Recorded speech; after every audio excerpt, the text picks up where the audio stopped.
Hey, good morning. Welcome to Connect Daily Bread, where we recognize that man does not live on bread alone, but on every word that comes from the mouth of God. Today's reading is in Acts chapter 22. Here we go.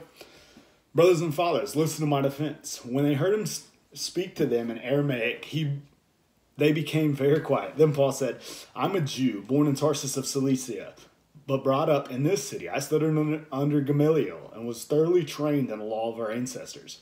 I was just as zealous for God as any of you are today. I persecuted the followers of this way to their death, arresting both men and women and throwing them into prison. As a high priest and all the council contest by themselves, I even obtained letters from them to their associates in Damascus and went there to bring these people as prisoners to Jerusalem to be punished. About noon, as I came near Damascus, suddenly a bright light from heaven flashed around me. I fell to the ground and heard a voice say to me, Saul, Saul, why do you persecute me? Who are you, Lord? I asked. I am Jesus of Nazareth, whom you are persecuting, he replied. My companions saw the light, but they did not understand the voice of him who was speaking to me. What shall I do, Lord? I asked. Get up, the Lord said, and go into Damascus. There you will be told all that you have been assigned to do. My companions led me by hand into Damascus because the brilliance of the light had blinded me. A man named Ananias came to see me. He was a devout observer of the law and highly respected by all the Jews living there. He stood beside me and said, Brother Saul, receive your sight. And at that very moment I was able to see him. Then he said, The God of our ancestors has chosen you to know his will and to see the righteous one and to hear words from his mouth. You will be witnesses to all the people of what you have seen and heard. And now, what are you waiting for? Get up and be baptized. Wash your sins away, calling on his name. When I returned to Jerusalem and was praying at the temple, I fell into a trance and saw the Lord speaking to me. Quick, he said, leave Jerusalem immediately because the people here will not accept your testimony about me. Lord, I replied, these people know that I went from one synagogue to another to imprison and beat those who believed in you. And when the blood of your martyr Stephen was shed, I stood there giving my approval and guarding the clothes of those who were killing him. Then the Lord said to me, Go. I will send you far away to the Gentiles. The crowd listened to Paul until he said this. Then they raised their voices and shouted, Rid the earth of him. He's not fit to live. As they were shouting and throwing off their cloaks and flinging dust in the air, the commander ordered that Paul be taken to the barracks. He directed that he be flogged and interrogated in order to find out why the people were shouting at him like this. As they stretched him out to flog him, Paul said to the centurion standing there, Is it legal for you to flog a Roman citizen who hasn't even been found guilty? When the centurion heard this, he went to the commander and reported, What are you going to do? He asked. This man is a Roman citizen. The commander went to Paul and asked, Tell me, are you a Roman citizen? Yes, I am, he answered. Then the commander said, Well, I had to pay a lot of money for my citizenship, but I was born a citizen, Paul replied. Those who were about to interrogate him withdrew immediately. The commander himself was alarmed when he realized he'd put Paul, a Roman citizen, in chains. The commander wanted to find out exactly why Paul was being accused by the Jews. So the next day he released him and ordered the chief priest and all the members of the Sanhedrin to assemble. Then he brought Paul and had him stand before them. Okay, so Paul gives an address to the Jewish people there, and he has their attention for a while. And he just walks through his story, his testimony. And he starts with, man, I was exactly where you guys were a while back. I was no less zealous for God and no less convinced that the followers of Jesus, known as the Way, were blasphemers and needed to be eradicated. And then he kind of lays out, I did that. I went from house to house doing that, arresting both men and women, trying to get them to blaspheme. I was there giving approval, right? This is in Acts 7, where Stephen's martyred. He was the one giving approval of that, taking the fall for that. And he just cites his data. He says, man, you can ask the chief priest, you can ask all the council. This stuff's legit. And he has their attention, and he says, but then I was going to Damascus.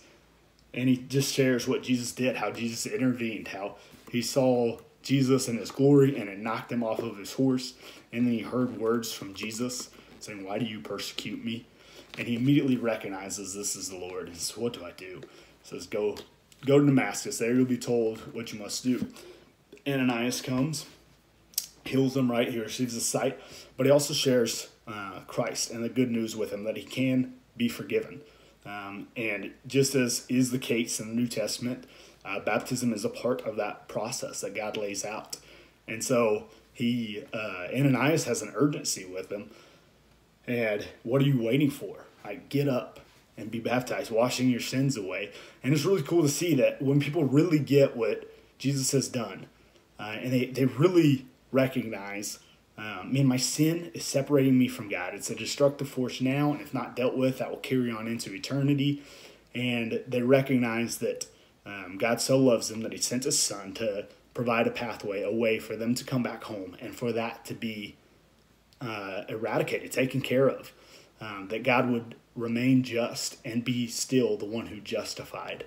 When they really get the gospel, the message that Jesus said, man, I would rather die than to live without you, they immediately respond. And so it's so cool to see with Brandon this week when he decided to be baptized. And we looked at the scriptures together. We're studying at the UVA courtyard at RSU. There's a pool right behind us. And just ask, okay, he's decided, man, I really am serious about repenting and I want to be baptized into Christ. And just ask, hey, man, when do you want to do this? Right now. There's a pool right there. So it was beautiful to see that response. And so we went and hopped in the pool. Ryan baptized him right then and there.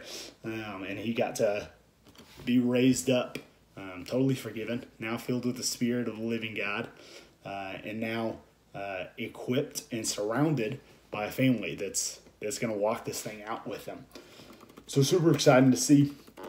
All right, so Paul ultimately gets taken to the barracks, and they're going to flog him and interrogate him. Why are they freaking out like this at you? And so here's one of the other times where Paul uses the Roman card. Just right as they're about to flog him, he says, hey, is it right to flog a Roman citizen, especially one that hasn't been found guilty? And this causes the guy to be alarmed that's about to perpetuate this. And so he has to go get the commander. He says, this guy's a Roman citizen, man. What are we going to do? And so the commander comes out there himself. He says, are you a Roman citizen? Paul said, yeah, I am. And then he said, well, I had to pay a lot of money for my citizenship. So he's kind of verifying in one respect that Paul really is a Roman citizen. But then Paul answers, but I was born a citizen. So it's important to know a little bit of context that in the Roman world, there were tiers of citizens. You could purchase your citizenship. But if you were born a Roman citizen, you were considered a higher tier, if you were, of Roman citizens. And there were just many things that could not happen under the Roman Empire to Roman citizens, particularly to those born in Rome. And being whipped and beaten without being found guilty would be one of those things for sure. So they all step back and they're terrified about this. But they release him the next day, and then they call together the chief priest and the Sanhedrin, and they're trying to get to the bottom of this thing. So we'll pick up tomorrow with that in Acts 23. Love you guys. Have a great day.